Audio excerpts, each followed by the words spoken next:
Halo sahabat Miraset, kembali lagi bersama aku Diras di Fact Point. Pada kesempatan kali ini aku mau membahas mengenai 8 fakta miliarder kontroversial bernama George Soros. Mau tahu apa aja? Nonton sampai akhir ya.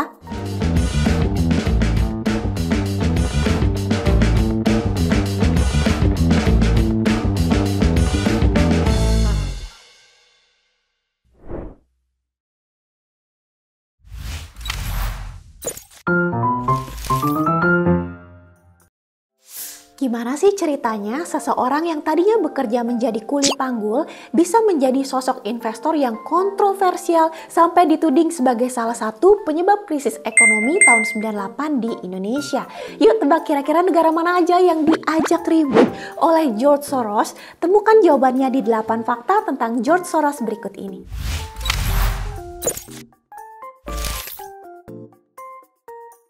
Fakta pertama, George Soros berasal dari Hungaria. Nama aslinya adalah Georgi Schwartz. Dia ini salah satu spekulan yang terhebat di dunia. Lahir di tengah keluarga Yahudi di Hungaria, Eropa Tengah pada tahun 1930. Saat ini, statusnya menikah dengan istri yang bernama Tamiko Bolton dan ini merupakan pernikahan ketiga dari George Soros.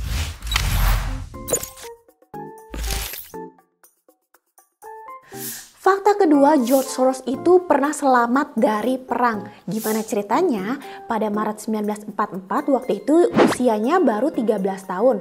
Kelompok Nazi Jerman menyerang Hungaria hingga 1 tahun sesudahnya, tahun 1945, sebanyak 38.000 orang Yahudi meninggal di Budapest, Hungaria. Seperti kita tahu, pada saat itu Nazi Jerman memang mentargetkan untuk membinasakan orang-orang Yahudi. Gimana caranya dia bisa selamat? Ternyata ayah Soros membeli surat yang menyatakan bahwa mereka keluarga beragama Kristen sampai mereka harus pura-pura ke gereja gitu.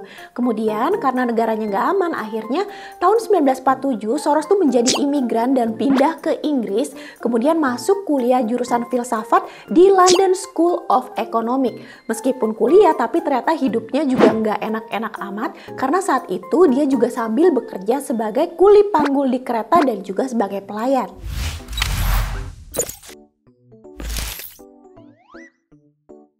Fakta ketiga yaitu dari imigran di Inggris jadi analis di Amerika. Gimana ceritanya? Setelah lulus dari jurusan filsafat, Soros sebenarnya mau bekerja sebagai pengajar di kampusnya tempat dia kuliah, London School of Economics. Tapi ternyata nilainya nggak cukup, makanya nggak bisa untuk bekerja jadi profesor. Akhirnya Soros bekerja di Singer and Friedlander Bank di London. Nah, waktu kerja di London ini, awalnya dia sebagai juru tulis. Terus pindah ke departemen arbitrase, departemen yang menyelesaikan sengketa aset para nasabahnya dengan cara damai di luar pengadilan. Makanya pada bank ini, Soros belajar pengetahuan tentang investasi di Inggris dan juga bagaimana cara melindungi aset para investor.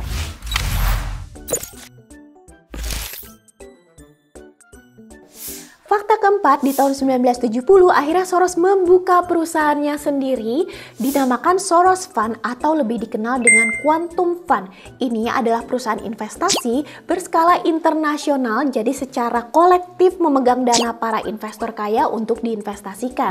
Kemudian pada tahun 2010, Quantum Fund menuai prestasi sebagai hedge fund dengan return terbaik dan konsisten memiliki rata-rata 20% return per tahunnya selama 4 dekade terakhir. Ini merupakan prestasi yang luar biasa ya sahabat Miraset.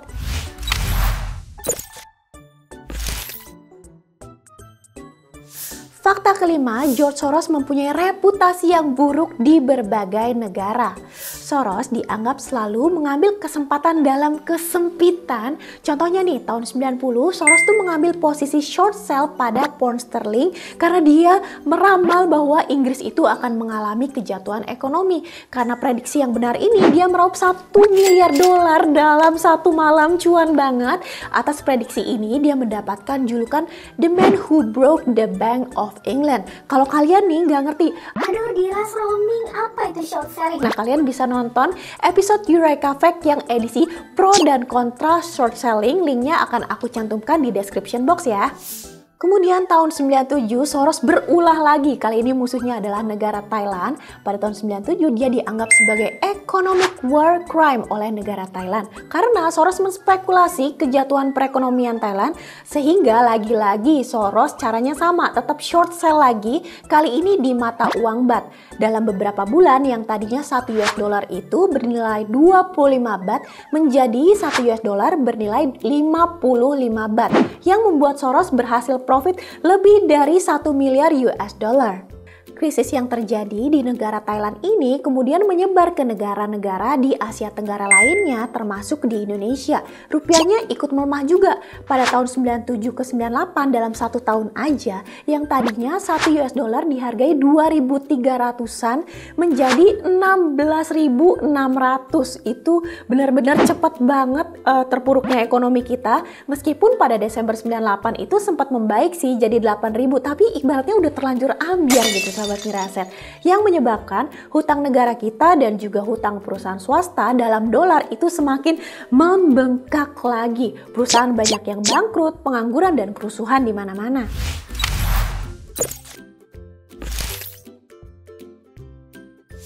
Fakta ke-6, ternyata George Soros juga mempunyai organisasi non-profit. Karena pada tahun 2020 dia bilang, kayaknya kalau hidup ini tentang cari uang terus-menerus nggak ada nilainya gitu, nggak ada maknanya. Kemudian akhirnya dia bikin nih Open Society Foundation yang telah aktif di 120 negara, punya karyawan lebih dari 1.500.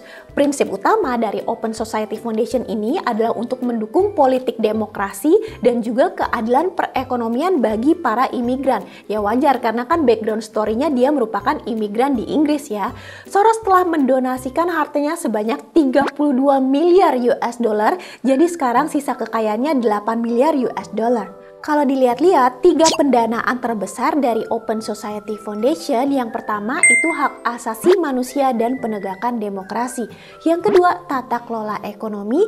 Dan yang ketiga, reformasi hukum. Yang tentunya ketiga poin ini berpihak pada kesejahteraan para imigran.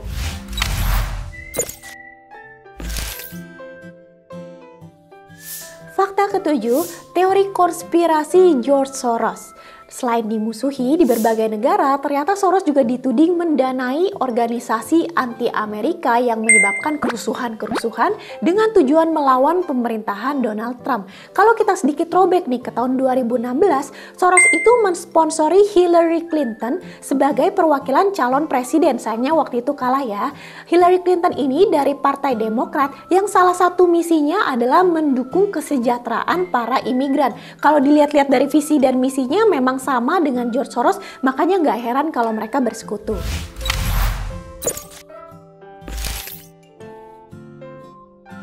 Fakta ke-8, George Soros cari musuh baru yaitu negara India. Soros baru saja mengeluarkan statement melawan Perdana Menteri India dan The Adani Group. Siapa sih Adani Group ini? Adani Group adalah perusahaan India yang bergerak di bidang transportasi, infrastruktur, green energy, pertambangan, dan bisnis-bisnis besar lainnya. Bahasa gampangnya nih, ini adalah bisnisnya Crazy Rich India. Nah, pernyataan apa sih yang bikin India ini panas oleh George Soros? Jadi Soros bilang seperti ini, kurang lebihnya ya. Narendra Modi, si Perdana Menteri India, dan grup Adani adalah sekutu. Grup Adani dituduh memanipulasi penjualan sahamnya untuk kepentingan pribadi. Hingga kini harga saham-sahamnya rontok bagai deretan kartu, tapi Modi kok memilih untuk diam aja, gak memberikan bukti tapi juga gak membantah. Hal ini membuat lemah posisi Modi pada pemerintahan India. Nah, dengan pernyataan yang dibilang sama Soros ini, orang-orang jadi berspekulasi apakah dia punya posisi short selling agar India lemah nih perekonomiannya. Bisa saja sih Soros ini sadar akan kekuatannya sebagai spekulan ternama yang sengaja bikin statement cari ribut ini menjadikan India sebagai target cuan berikutnya. Ketika ditanyai tentang pendapat mengenai reputasi miring dari Soros, jawaban dia bahwa dia hanya salah satu pelaku pasar yang melakukan short selling atas penilaian yang objektif. Kalau bukan dia yang melakukan short sell, toh orang lain juga bakal tetap melakukan gitu. Kenapa cuma dia yang ditunjuk sebagai antagonisnya? Itu adalah pembelaan dari dia.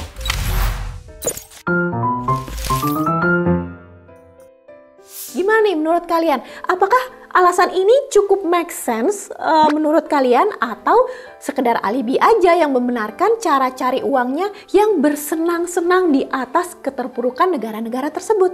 Bisa tulis komentar kalian di kolom komentar di bawah tentang sosok yang fenomenal ini. Jangan lupa kalau kalian belajar sesuatu dari video Fact Point kali ini, di like dan di subscribe ya. Saya Diras undur diri dari Fact Point, sampai ketemu lagi di episode berikutnya. Dadah!